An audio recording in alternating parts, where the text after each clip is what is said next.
decided that if I couldn't make money legitimately, that I was going to help my family somehow. And I started breaking into houses. And I knew a bunch of drug dealers and bad people that all wanted guns, and that was what I was after. How was Rich's childhood? Where are you from? And how was it like growing up? Okay. Well, I was born and raised, and I stayed most of my life in a small town in southwestern New Hampshire, Walpole, New Hampshire. It's right on the border of Vermont and Massachusetts. My town was right on the river across from Bellows Falls, Vermont. It's all mountains up there, big mountains, real mountains, not like we have here in Virginia. And it's a lot colder up there, so I'm a lot used to that. I'm fresh down here, and it's very, very hot. I'm not handling that well. So I was born on February 7th, 1990, to a woman, Michelle, who was 13 years old when she had me. I was taken away from her at about 2.5 years old and put into a kind of a private foster agency. And I grew up in that agency. I bounced around for, I think, a little while, but the family that ended up fostering me and finally ended up adopting me later on got me. I was probably 3 years old. Their names were Herb and Gretchen, and they were a lot older than they should have been to be parents for someone my age. Their biological daughter was 10 years older than me. So I was kind of raised a generation previous to all of the friends and stuff I had growing up. I was treated a lot differently. My dad was an incredibly smart man. He owned his own electrical business for 50 years. He was a firefighter his whole life. His father was a firefighter, and his grandfather was a firefighter in that same town. So it was a generational thing. I ended up doing that as well. They didn't end up adopting me until I was about 11 years old officially. My biological mother had visitation up until I was 18. She would come and see me. She would kind of mess with my head. She would always tell me that, when I turn 18 or when I'm able to, I'm going to come get you. We're going to be a family again. We're going to, and I was always hung on to that, and I never really allowed myself to develop true attachment to my adoptive family because of that until adulthood. She would disappear and come back with weird stories and a bunch of gifts and try to get her way back into my life. I went to Africa and became a Muslim, and the next one would be completely different, and she always had something going on. So I had pretty severe attachment issues and trust issues growing up because of the way that our relationship was. I was a very hyperactive kid. I had a lot of issues in school. Growing up, I had multiple different aides, like personal aides in school that would follow me around and help me do my work and stuff like that. I was very disruptive. I was very smart, so I would get bored in class and I would start to act out because what they were teaching us wasn't on my level. The only thing I've never been good at is math, which is funny because I'm a carpenter now. I started getting in a little bit of trouble. I've always been a protector, a defender. I've always had a lot of friends that were either that were off the beaten path, either very nerdy or they were gay or they were, in the town that I grew up in was very lily white. My best friend was mulatto, and I had to deal with that a lot. I was always fighting for my friends, fighting for people that couldn't for themselves, and that kind of developed into a big personality trait over the years. When I was 7 years old, the agency, the foster agency that I was with, it was Casey Family Services, and I don't know if they exist anymore, but they decided that they wanted me to have an extracurricular of some kind. So I started martial arts. I started in a hardstyle Kempo school in Keene, New Hampshire, which was the closest city. And I ended up doing martial arts for 11 years total until I was 18. And we'll get into why I stopped later. But I ended up traveling all over the country with it, going to all kinds of different events and seminars, and there was teachers from all kinds of different schools and styles from all over the world. I ended up ranked in 23 different styles. I ended up with 3 black belts, and the last 6 years I did it, I had a competitive fighting career. I had over 300 fights on my record, less than 25, 30 losses. I was very good at what I did. And I started my security career bouncing. One of my martial arts teachers, when I was about 17, way before I was supposed to be in a bar, actually got me a job at a local bar for applied experience, to be able to use some of what I was learning, because it's very easy for someone to get a black belt and never know how to use what they've learned. So he thought it would be important for me to be able to go in and apply those skills and actually learn how they really work in the real world and in application. And that did me a lot of good. Starting at about 10 years old, I would go for tools for my dad, back and forth from the truck. I started learning how to do that stuff and what all the tools were. And I've always been good with my hands. I'm a very tactile learner. I need to touch things and figure them out and take them apart. And usually once I do, I know how they work forever.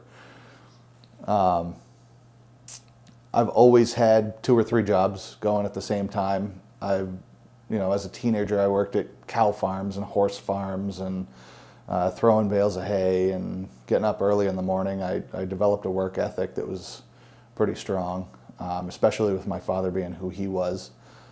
I grew up around the fire department again, always going to calls with Dad, sitting in the fire trucks, watching houses burn, stuff like that.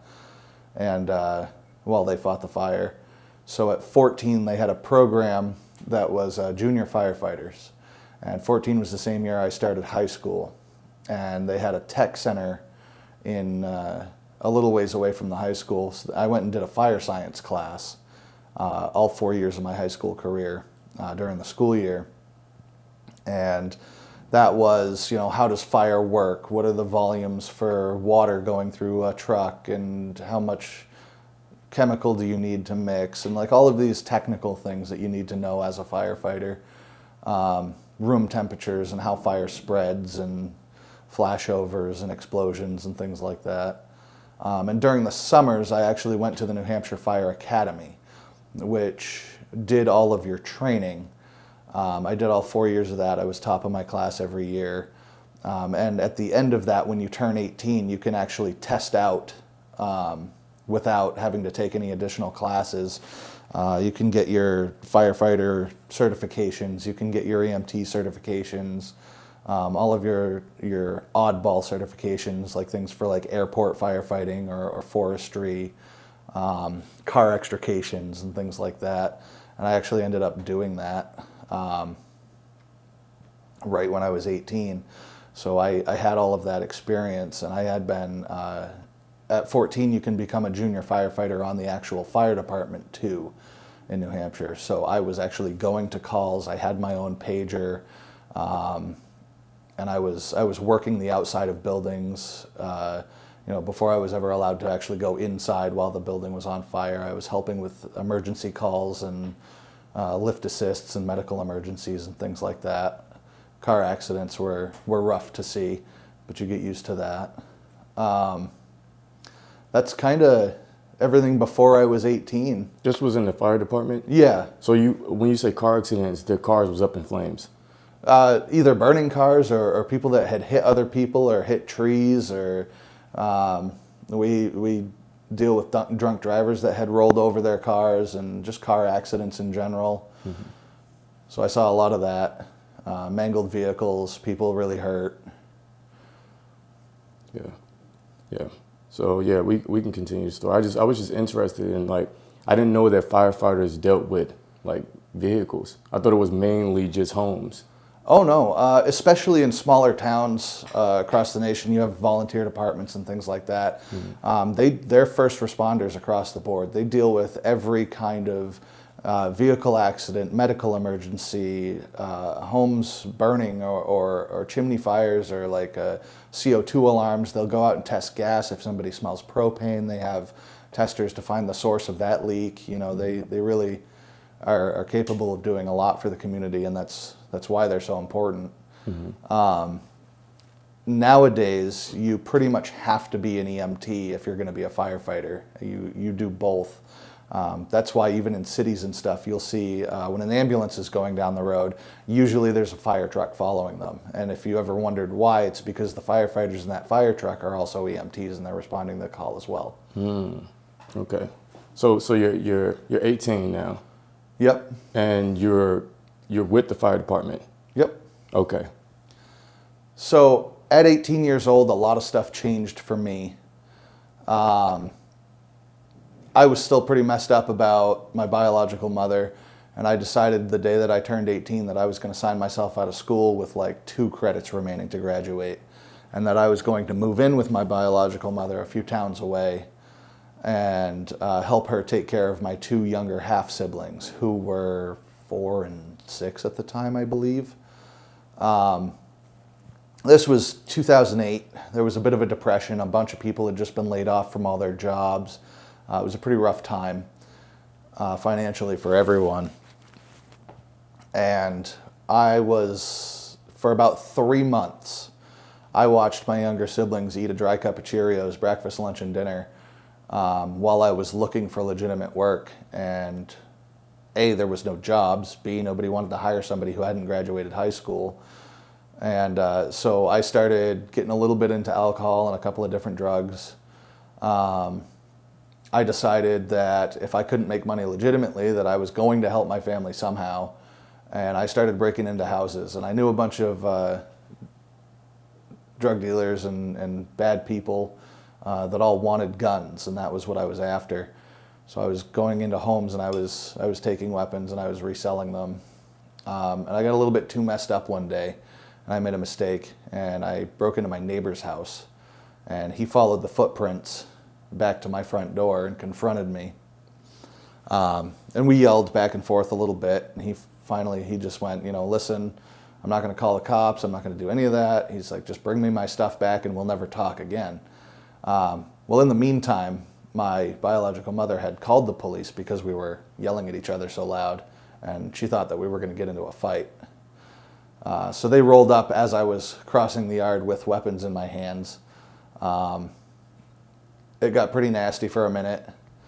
I ended up taking off, like I got away, and they chased me for a couple of hours on my dirt bike until I crashed it and they chased me down and arrested me. So at 18 years old, I got arrested. I went to county jail. My adoptive parents were of the opinion that I needed to deal with it myself. So there was no bail, there was no help. I sat in county jail for maybe 7 months, and then they decided to give me a 5-year prison sentence. So at 18 years old, very scared, didn't know what was going on, didn't understand the process, I went to prison for the first time. And that really messed up my firefighting career. I was gonna try to go into the military at some point. It messed that up. So that's when everything kind of changed for me. I met a bunch of people in there that were not so great for me, and I felt very jaded. I felt very upset that this had happened and that they had given me so much time as somebody with a clean record. As an 18-year-old, I thought it was pretty fucked up that they would do that and ruin someone's life, you know, especially considering the circumstances of why I was doing what I was doing and all that. And I still at that point felt that that was a necessary thing and that I was doing it for my family and that, you know, they shouldn't have done that to me. I thought that the courts and everybody and the police had done that to me, and I was very venomous towards them after that for a very long time. And it wasn't until recently that I've started to change my opinion and understanding of the jobs that they do. So I was 23 when I finally got released, and I decided to we'll back up for a second. I started riding motorcycles at about 10 years old. Dirt bikes, then street bikes through high school.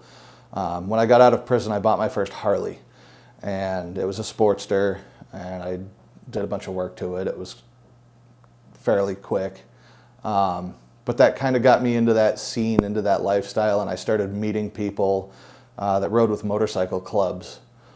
And at that point, I was still pretty angry at authority, and I was pretty into I was looking for that brotherhood and community that I had lost, not being able to do the firefighting thing anymore.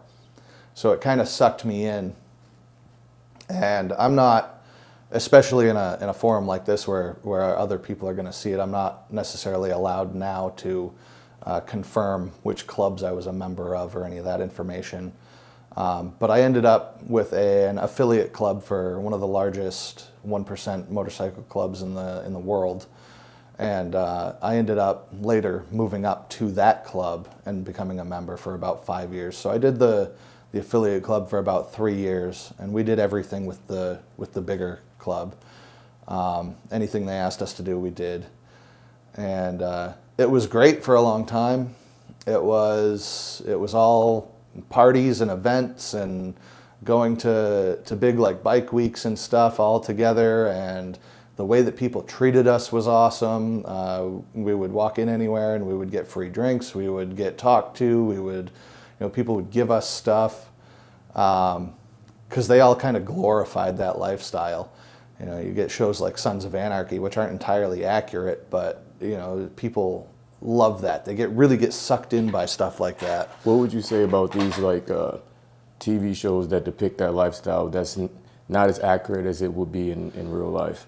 So it actually causes a lot of problems for the club community when shows like that come out, because it's so glorified, and you'll get phone calls and you'll get people walking up to us that have no business approaching that kind of lifestyle, that really want to get involved and they want to come to the parties, and then they mess up and they get hands put on them because they messed up, and they didn't realize that it was that type of environment because they watched a TV show, and it kind of puts people in danger because those clubs aren't really a thing that you want to mess with unless you're that type of person.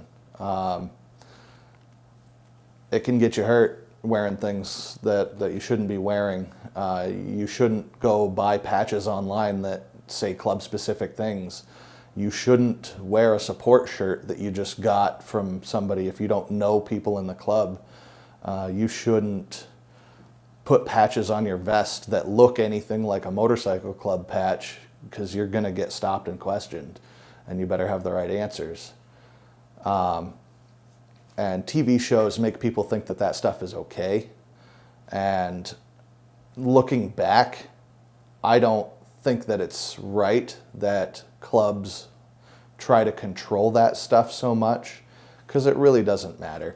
If you want to buy a vest that has all the patches and stuff and look like a club member from Sons of Anarchy, honestly, who cares? But that's a bone of contention for a lot of the bigger clubs, and it can get you in some hot water. But yeah, all of the violence and like open criminal activity that they have in the shows, like that's not realistic. Yeah, there's criminal activity. Yes, there's bad stuff happening, but it's all behind the scenes. It's very low key. They're very careful about it. You'll never see it.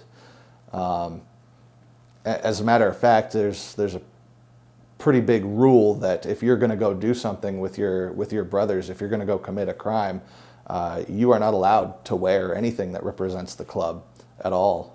You cannot go and say that you are members of this club while you're doing that.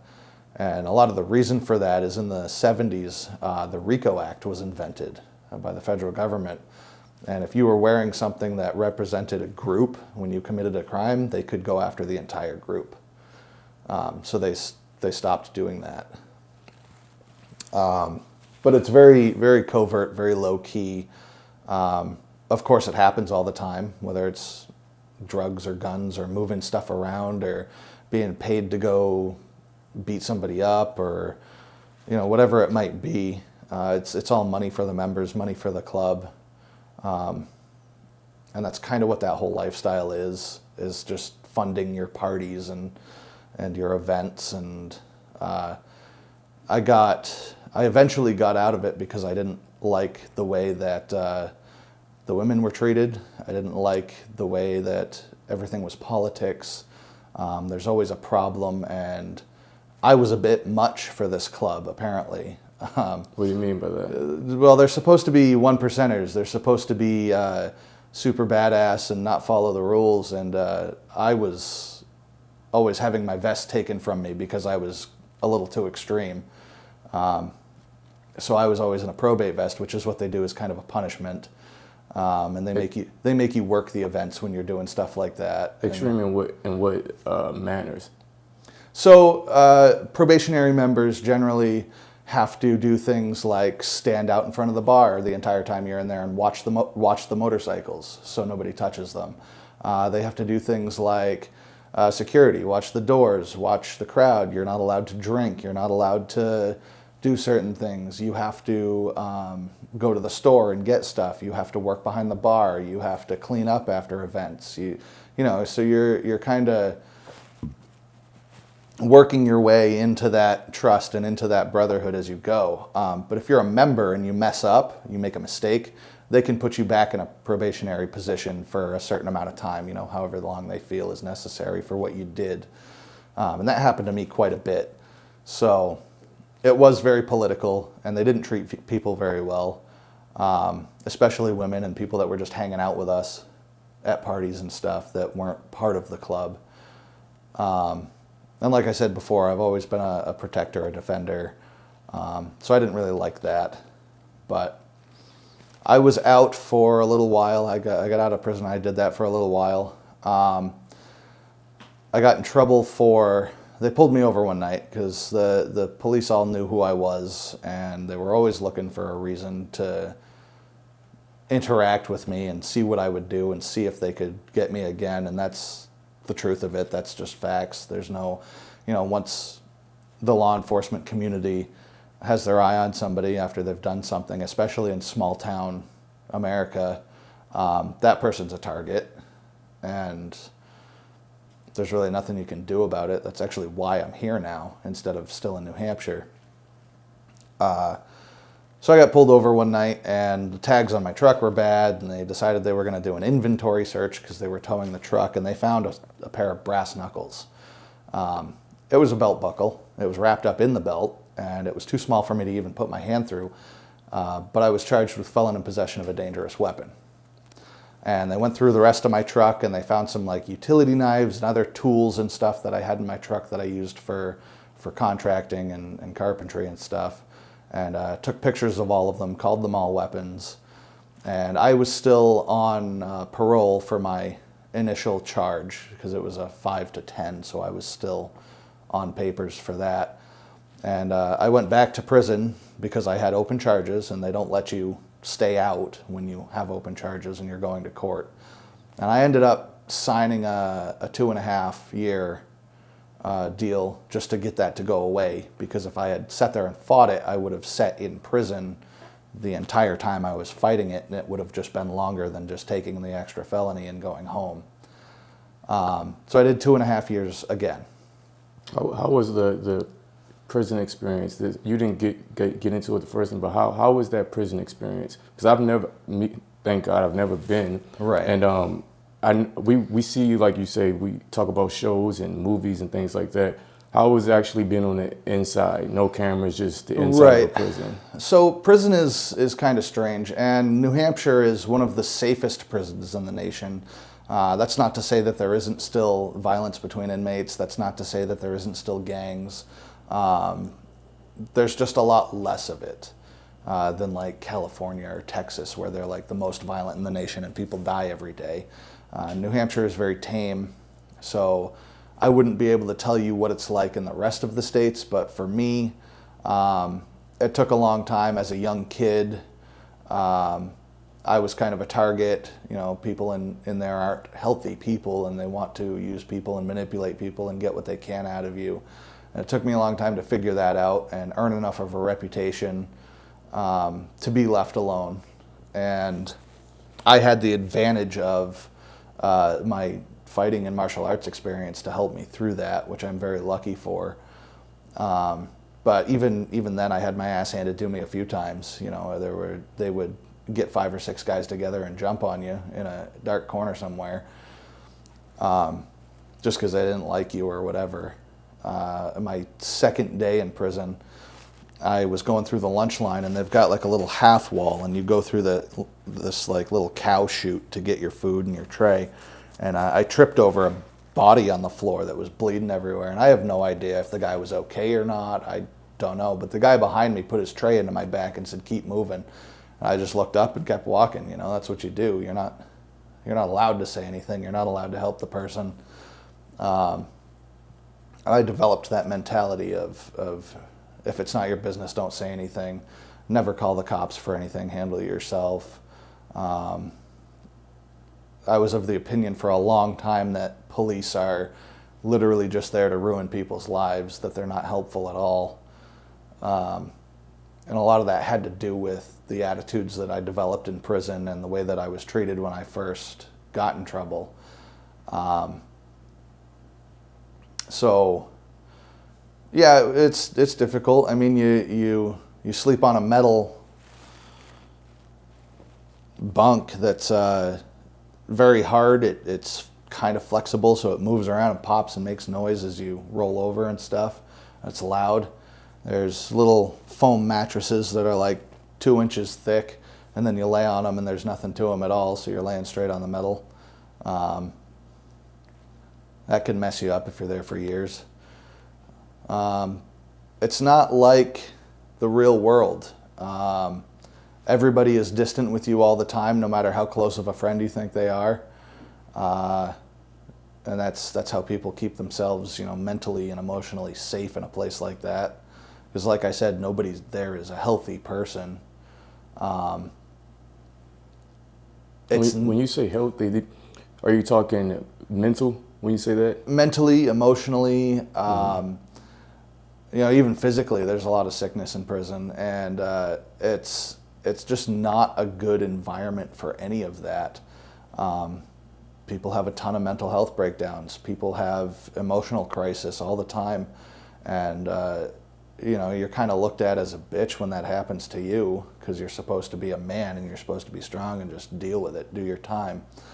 But it is tough, and it's tough being away from your family and not being able to see them. It's tough not being able to call them when you want to, because there's only so many phones, and there's like 3 times as many inmates as should even be packed into that space. Overpopulation is crazy. There's bunks out on the pod, not even in rooms that guys are sleeping on, because they've got extra bunks in the room already, and you've got twice as many people in a room as the occupancy says is allowed. So we're all packed in there like sardines in a can in the first place, and you're so close with everybody there physically that it's tough to get a mental break. There's nowhere you can go to have a moment of silence. Silence doesn't exist there. It's overstimulation constantly. It could be 1 a.m. and everybody's sleeping, and you've still got 3 guys snoring, a cop doing around, jingling his keys, shining lights in people's faces. You've got toilets flushing because somebody had to get up to use the bathroom. The air vent is whistling. There's no such thing as a break. You can't have that. There's always lights on. There's always noise. So it's overstimulation, and you kind of have to deal with that. There's no escape from it, and it can drive you a little bit nuts. I can imagine if you already have some type of mental or emotional offsets in life, right, going there would just exacerbate it totally. Oh yeah. Yeah. And that's, people get worse when they go to prison. There's no rehabilitation in the States. There's no programs. You can get your high school diploma. Like, I finished my 2 credits in prison, and the principal and guidance counselor from my old high school actually came and presented me with a diploma. To the prison? Yeah, they Wow. came to the prison. They did a special thing and set it all up for me. and presented me with a diploma from my old high school rather than, Granite State High School, which was the prison's high school. But I finished my credits in prison, and they did that for me. That was cool. Yeah. But yeah, there's no other programs. They have stuff that you're supposed to do for parole and whatnot, like anger management and like coping skills classes and stuff like that. But none of them are anything that's actually helpful at all. They're not effective? No, the guys go and they sit in there just to get their time reduced, or and they're all shooting the shit. They're not talking about the actual reason they're there. They're not really doing anything in the class. They're not doing the work. They're not working on themselves in any way. And that makes it difficult for somebody who wants to take that class and actually be productive, because they can't do that because of the other people there that are just there to fuck off, So, and of course there's no moderators. Like, the officers aren't helping you do anything. They're always trying to get you in trouble. They're doing room searches and looking for contraband and leaving your room in a mess, so you have to put it back together every day. They're being disruptive to your mental health, and they're screaming at you and yelling at you, and they're whipping out their tasers every chance they get because they think it's funny, and it's I always was of this belief, right? And you can chime in if you want, but I always thought, and this is no disrespect to any CEOs out there, because there's a lot of great people, but I always thought to even take a job like that, you kind of have to be a little fucked as well.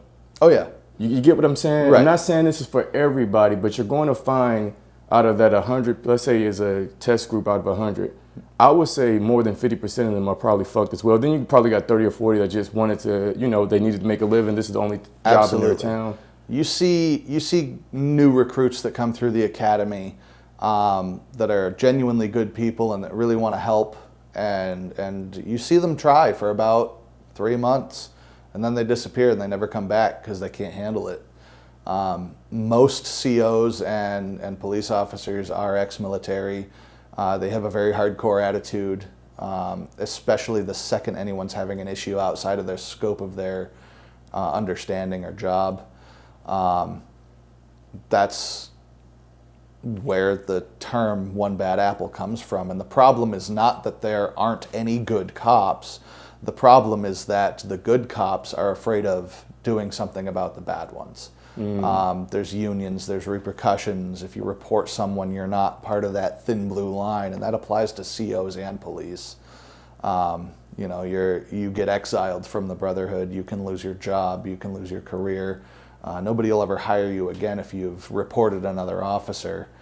So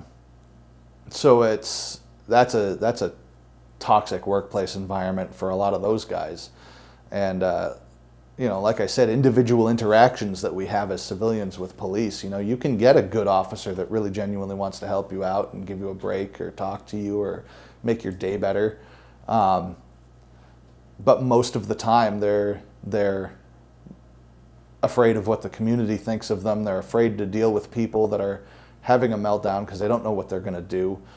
They know that most people are nervous or twitchy around police, and that tints the way that they deal with people on a daily basis. When you were dealing with, off of the CO, just police officers in the real world, were you ever, like you said, tense or shaky around them because okay, they're a police officer, I may have stuff there? Or were you more so calm, demeanored, and kept your composure? How was your interactions that first time with the officer when you were younger, and even now? Like, how was your general interactions with them? I have always been a very level-headed and calm person. Some of that comes from my martial arts training, in that when something happens, when there's an emergency or a crisis, you can do a lot more about it if you maintain that level head, if you use your brain and process what's going on and what you can do to help.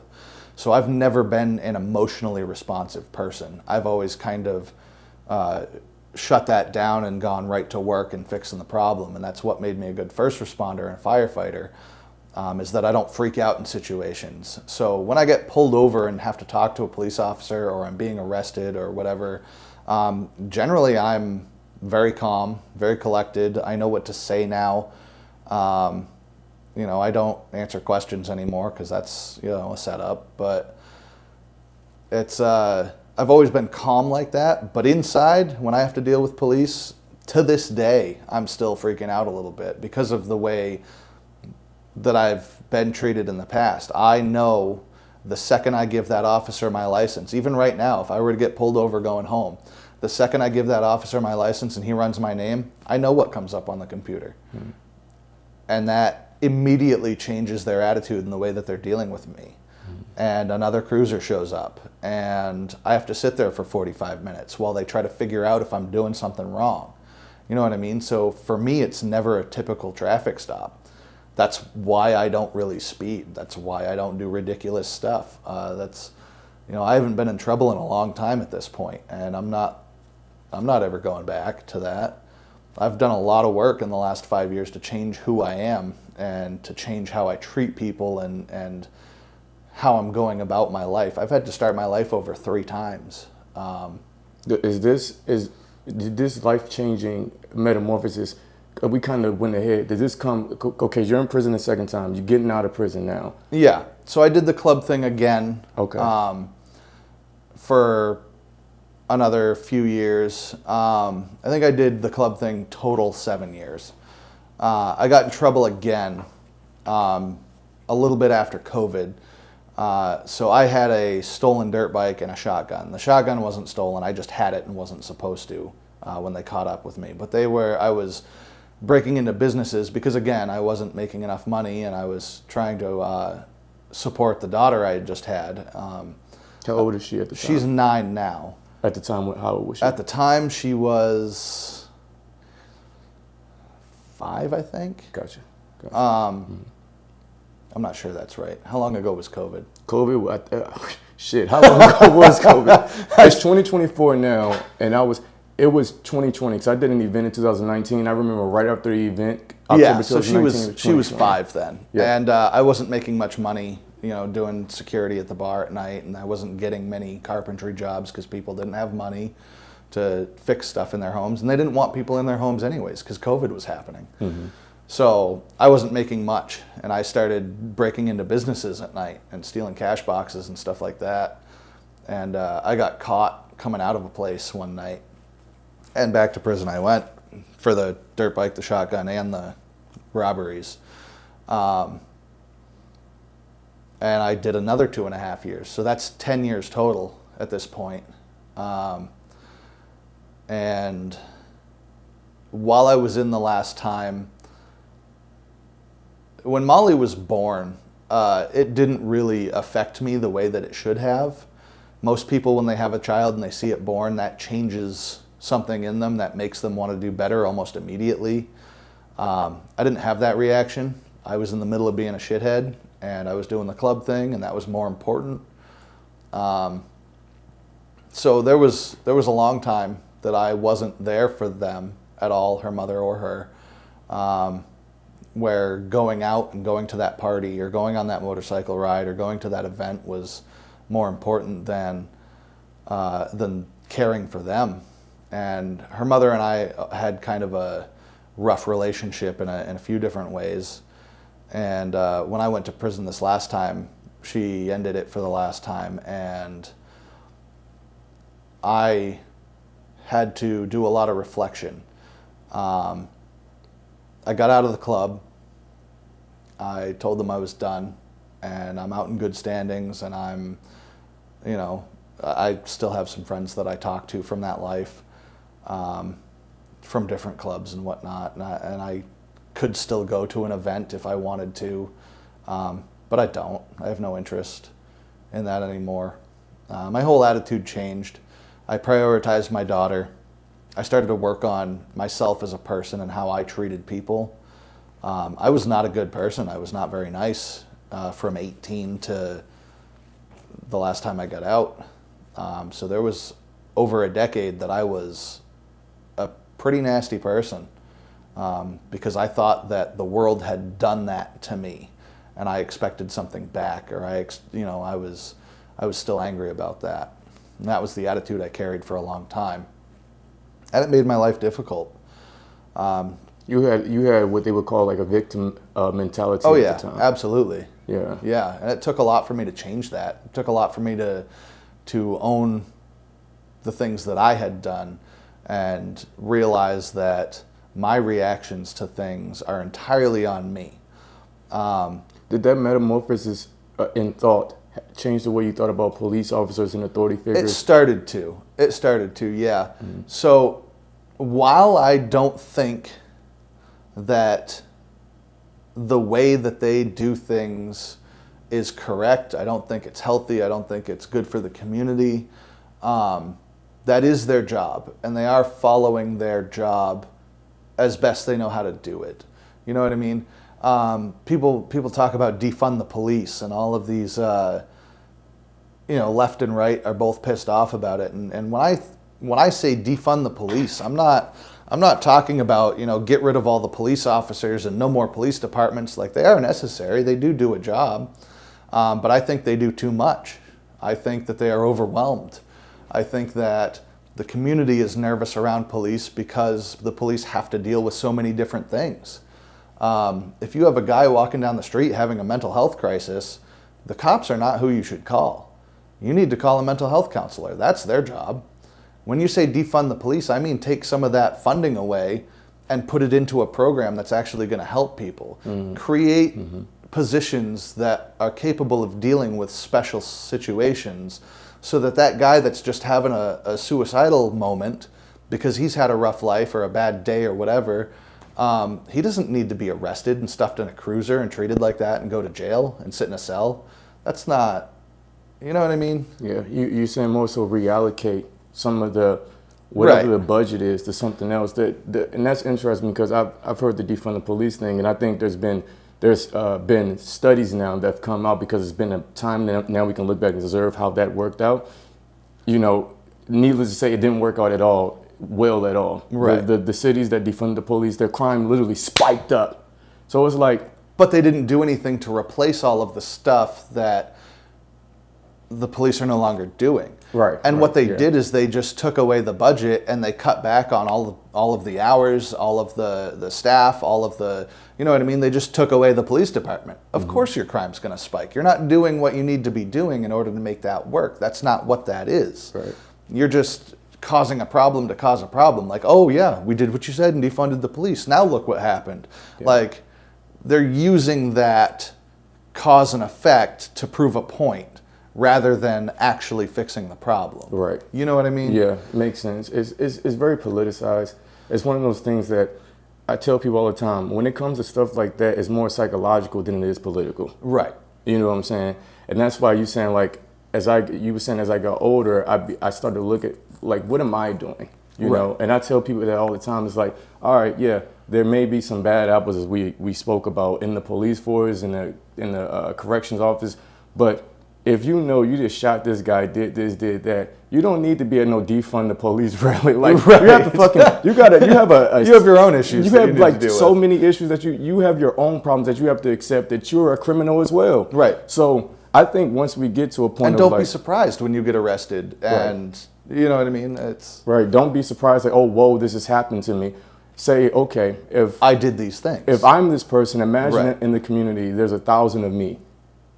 We can't be at a rally saying defund the police because we are the problem. Now, if we started looking in the mirror and, police officers are freaking nervous, bro. Like, if you pull someone over and it says they just went to jail, they got out of jail for attempted murder. Mine has a big yellow bar across the top when they type in my name, warning, dangerous felon. And then it lists charges. It says may be armed, so that changes their whole interaction with me. You know what I mean? That's exactly what I was about to get at. It's like, if I'm a police officer and there's a big bar that says he's dangerous, armed and dangerous felon, I might walk up to your car literally holding my gun. Right. Just because, and it has nothing to do with race. It has nothing to do that he's a big white man with tattoos and he was in the club. It has nothing to do with all these politicized things. It's literally because on my computer, it says this man is dangerous, and I'm trying to make it back home to my daughter and my son and things like that. So, it is a tricky thing to get into, but it's something that we have to address. But I'm not the one that's going to address. I'm not a politician, but someone has to figure this shit out. And I used to just think they were assholes for that, but now I'm more of the opinion where I understand when that officer starts to treat me that way. I understand where they're coming from. Yeah. You know, and I usually try to de-escalate that, and I'll try to crack a joke, and I'll try to be happy. And I've worked as a bouncer for about 15 years now, doing both private and club security. And I've never done the tough guy thing. It doesn't work. You know, if you're a dick to somebody all night and you have to ask them to do something, or you have to ask them to pay their tab and leave or whatever, they're going to be aggressive. They're going to cause a problem. They've had enough of your attitude. You know what I mean? Yeah. So if I'm nice, walking around, helping people out, helping servers clear tables, giving people menus, cracking jokes, talking to them, you know, I'll do stupid shit. Like I have a set of light up shoelaces that like blinks and flashes and they're different colors. And, you know, I do different hairstyles, and I straighten my beard, and sometimes I'll put beads in, and like, I try to have fun with it. I try to have fun with people, and those people that see me regularly are far more compliant when I have to ask them to do something, and it makes my job a lot easier, you know? Yeah. So going through life against the grain, or you know what I mean, as a gritty person, you know, you're not gonna have it easy at all. You can't do that to yourself.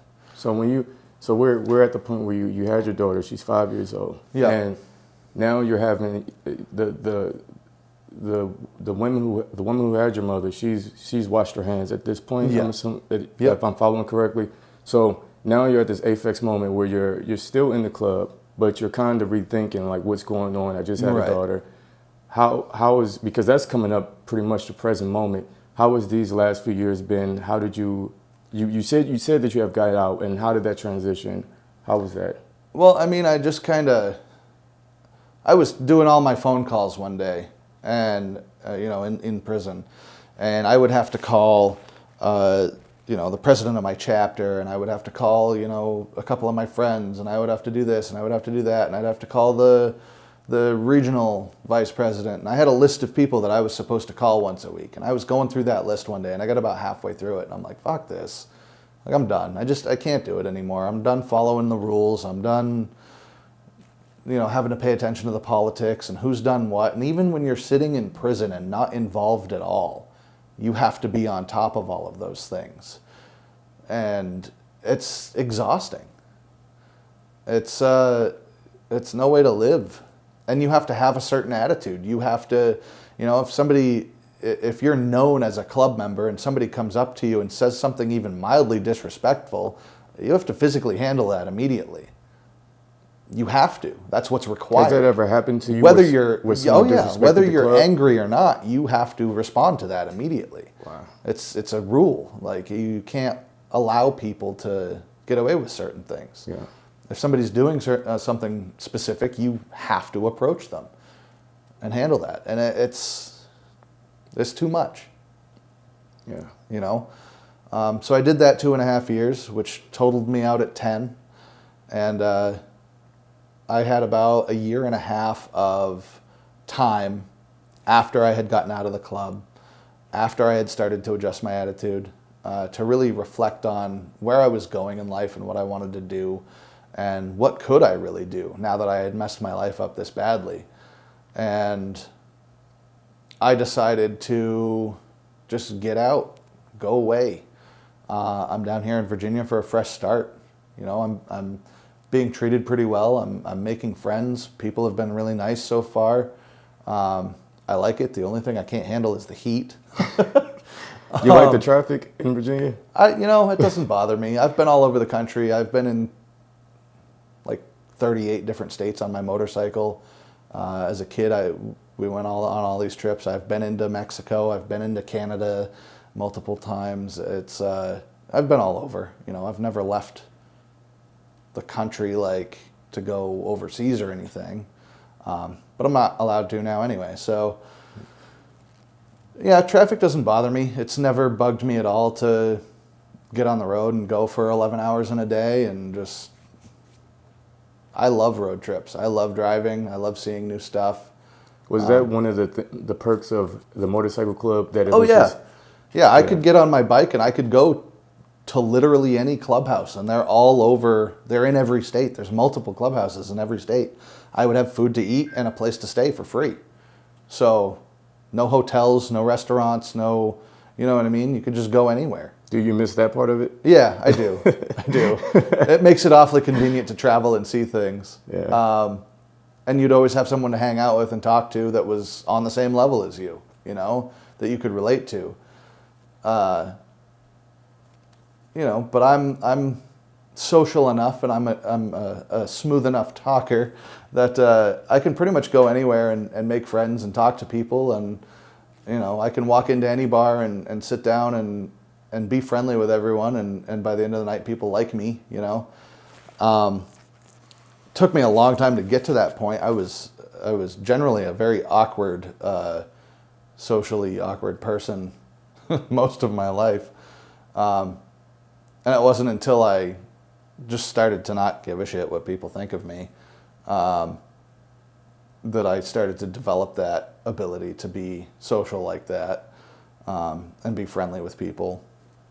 So that's part of my attitude change over the last few years too, is, you know, why stress yourself emotionally and mentally about things out of your control? Why are you so attached to what that person thinks of you, when it really doesn't matter?